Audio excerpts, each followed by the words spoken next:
boleh tak bagi aku nasihat? Sebab 5 dirham ni tak cukup. Biasanya kalau kita tanya ustaz mungkin akan ajar doa, bagi kecukupan rezeki dan sebagainya. Tapi Imam Syafi'i dia tak bagi doa. Imam Syafi'i dia tanya balik pada lelaki tadi, berapa kau punya upah? 5 dirham.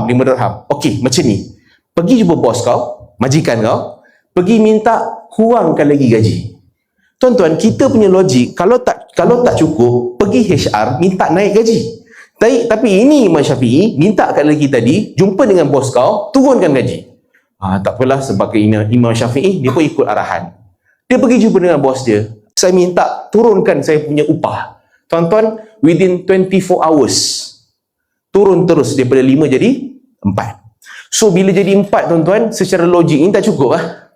Lepas tu, tuan-tuan, dia jumpa balik dengan Imam Syafi'i selepas beberapa tempoh. Wahai Imam Syafi'i, ingat tak aku yang dulu 5 dirham upah jadi 4 dirham dan sekarang upah aku 3 dirham. Ingatlah apa cerita hidup kau? Mam, sekarang hidup aku sebercukup. Tapi aku pelik, masa 5 tak cukup, 4 tak cukup, kenapa masa 3 cukup? Tuan-tuan, kita dengar cerita ni pun tak logik sebab kita belajar matematik. Sesuatu yang ditolak akan berkurangan, dia tak akan bertambah. Apa kata Imam Syafi'i? Sebenarnya, aku pernah tengok cara kau kerja.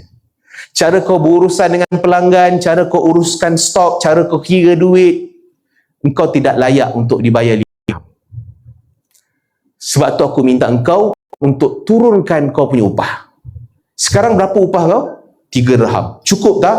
Rasa cukup semuanya. Kerana sebenarnya nilai kerja engkau selama ini adalah 3 dirham. Tapi engkau ambil upah 5 dirham. Maka 2 dirham yang lain yang kau dapat ni, selama ini kau telah mengambil sesuatu yang bukan hak engkau. Maka Tuhan menarik keberkatan dan kecukupan. Hari ini kau punya nilai kerja sesuai dengan upah kau dapat. Maka Tuhan berikan kecukupan dan juga ketenangan dalam kehidupan